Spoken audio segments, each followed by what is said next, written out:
এই দেখছেন সরকার হঠাৎ করে সার্কুলার ইস্যু করেছে যে মসজিদ থেকে মাইক খুলে ফেলতে হবে। মসজিদে আজানের আওয়াজ যদি মসজিদের বাইরে আসে তাহলে নাকি এলাকায় ভয়ঙ্কর সমস্যা হচ্ছে। মসজিদ থেকে মাইক খুলে ফেলা হবে। বিভিন্ন জায়গায় পুলিশ গিয়ে বহু জায়গায় মসজিদ থেকে মাইক খুলে ফেলছে, অনেক জায়গায় মসজিদ কমিটিকে চাপ দিচ্ছে মাইক খুলে ফেলতে হবে।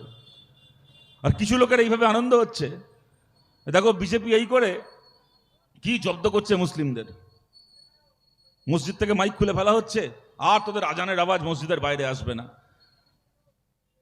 এটা নাকি মুসলিমদেরকে জব্দ করা হচ্ছে। আর চিন্তা করুন, যে ববি হাকিম ভোটের আগে বলেছিল আপনি যদি ইসলামে জন্মগ্রহণ না করেন, আপনি যদি হিন্দু ঘরে জন্মান তাহলে আপনি অভাগা। ববি হাকিম এই কথা বলার পরে বিজেপি দিনের পর দিন বিধানসভা চলতে দেয়নি, বিধানসভা বয়কট করেছিল। বলেছিল এত বড় অপমান। আর আমরা সবাই বলেছিলাম, যেটা রাজ্যের মন্ত্রী, সংবিধান ছুঁয়ে শপথ নেওয়া মন্ত্রী, সে বলছে যে একটা ধর্মে জন্মালে তুমি সৌভাগ্যবান, অন্য ধর্মে জন্মালে অভাগা।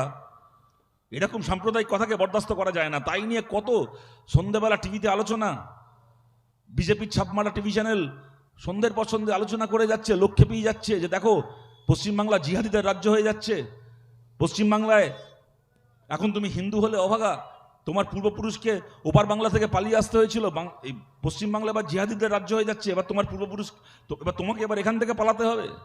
কত বাজার গরম করলো, কত বাজার গরম করলো করে সেই হিন্দু ঘরে জন্মালে আপনি অভাগা বলা ববি হাকিম এখন ভালো তৃণমূল হয়ে গেছে।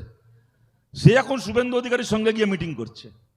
সে এখন শুভেন্দু, আবার আজকেই কাগজে দেখি খবর বেরিয়েছে, ববি হাকিম কলকাতায় যে দুর্গাপুজো করে, ওর ক্লাব থেকে চেতলায় দুর্গাপুজো করে, গত বছর পর্যন্ত মমতা বন্দ্যোপাধ্যায় প্রতি বছর সেই নাকি দুর্গা ঠাকুরের চোখ আঁকতেন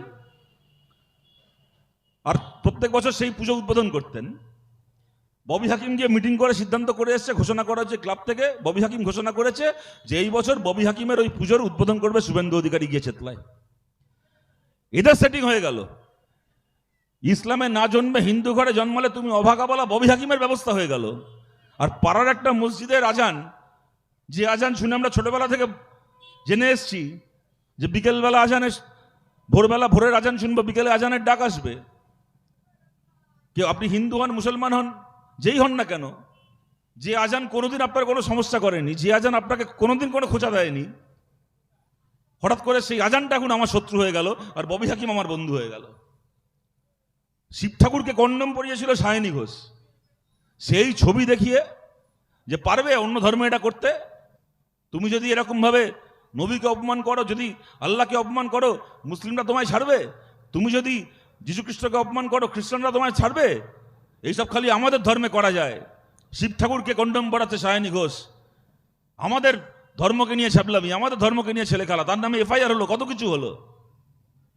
এখন মসজিদের আজানের মাইক আমার শত্রু হয়ে গেল, আর সায়নী ঘোষ এখন ভালো তৃণমূল হয়ে গিয়ে এখন স্বয়ং নরেন্দ্র মোদীর সঙ্গে গিয়ে বসে মিটিং করছে, নরেন্দ্র মোদীর সঙ্গে।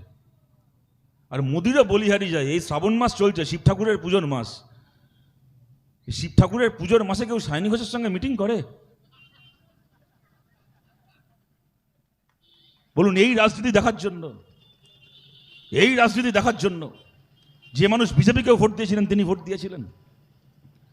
আর এরা যদি এই সমস্ত কিছু করে বলে যে এগুলো আমাদের ন্যাশনাল কম্পালশন, দিল্লিতে এগুলো করতে হবে আমাদেরকে দেশের স্বার্থে, তো ভাই কদিন আগে দেখলাম এই পাশে পানিহাটি তারা কেএফসিতে লোকাল বিজেপির নেতারা তৃণমূলের নেতাদের সঙ্গে বসে সেটিং করছিল। সাধারণ বিজেপির কর্মীরাই ওখানে মোবাইল নিয়ে ঢুকে গিয়ে তার ভিডিও করে ওখানে ঝামেলা করছে যে কী ব্যাপার, এখানে তৃণমূলের লোকেদের সঙ্গে সেটিং করা হচ্ছে কেন? তো ভাই লোকাল বিজেপির নেতাকে দোষ দিয়ে লাভ কী আছে? ওটা যদি তোমাদের ন্যাশনাল কম্পালশন হয়ে থাকে তাহলে এটা ওদের কামারহাটি কম্পালশন। তুমি দিল্লিতে সেটিং করবে তো, আর এরা কামারহাটিতে সেটিং করলে দোষ, এরা খড়দায় সেটিং করলে দোষ। আপনারা সবাই দেখতে পাচ্ছেন কি হওয়ার ছিল, কি হচ্ছে। দেখুন 60 বছর পরে, 70 বছর পরে, যবে থেকে বিধানসভার ভোট 52 সাল থেকে আমাদের দেশে শুরু হয়েছে, এত বছর পরে আজকে বিজেপি প্রথমবার সরকারে আসলো আমাদের রাজ্যে। দেখুন, আমাদের ভারতের মতো একটা দেশে যে সরকারে আসে সে কিছু ক্ষমতা নিয়ে আসে, সে কিছু দায়িত্বও নিয়ে আসে। যেই সরকারে আসে তার ক্ষমতা থাকে বুলডোজার দিয়ে লোকের বাড়িঘর ভাঙার, দোকানপাট ভাঙার, তার দায়িত্বও থাকে যে মানুষের কাজ করার ইচ্ছা আছে, হাতে কোনো কাজ নেই, তার জন্য একটা কাজের ব্যবস্থা করে দেওয়ার।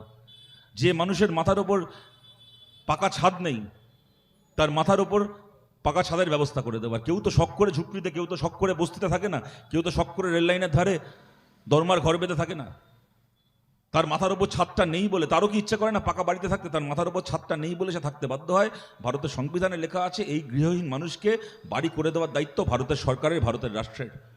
শুভেন্দু অধিকারীও যখন সরকারে এসেছিল এক হাতে বুলডোজার দিয়ে লোকের বাড়ি ভাঙার ক্ষমতা নিয়ে এসেছিল, আর এক হাতে লোককে কাজ দেওয়ার, লোকের মাথার উপর ছাদ করে দেওয়ার দায়িত্বও নিয়ে এসেছিল। ভালো হতো একটা সরকার যদি দায়িত্ব পালনের মাধ্যমে নিজেদের ইনিংসটাকে শুরু করত। তার বদলে এই সরকার নিজের ক্ষমতার আস্ফালন, ক্ষমতাকে জাহির করার মাধ্যমে নিজেদের ইনিংস শুরু করলো। ক্ষমতা এসে বুলডোজার নিয়ে পৌঁছে গেল গোটা পশ্চিমবাংলার মধ্যে। প্রথম কোথায় না তপসিয়ায়। তপসিয়া এমন একটা জায়গা, ওরা জানে সেই জায়গায় 100% মানুষ ধর্মে মুসলমান।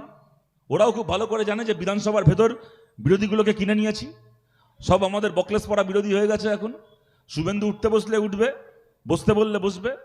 ওই ভিডিও দেখছেন, একখানা বিরোধী দলনেতা হয়েছে, যেদিন শপথ হয়েছে দেখি শুভেন্দু অধিকারীর পেছন পেছন চলে যাচ্ছে, আরেকটু হলে শুভেন্দু অধিকারীর পাশের চেয়ারে বসে যাচ্ছিল। শুভেন্দু আবার হাত দিয়ে দেখিয়ে দিল, যাই তুই ওখান থেকে যাচ্ছিস কেন, ওটা আমরা জিতেছি, আমরা বসবো, তুই এখানে বস। আবার ওখানে চলে গেল। কালকের একটা ভিডিও দেখি, বিধানসভায় কি প্রোগ্রাম ছিল, শুভেন্দু অধিকারীর পেছন পেছন গিয়ে আবার শুভেন্দু অধিকারীর পাশে বসে যাচ্ছে।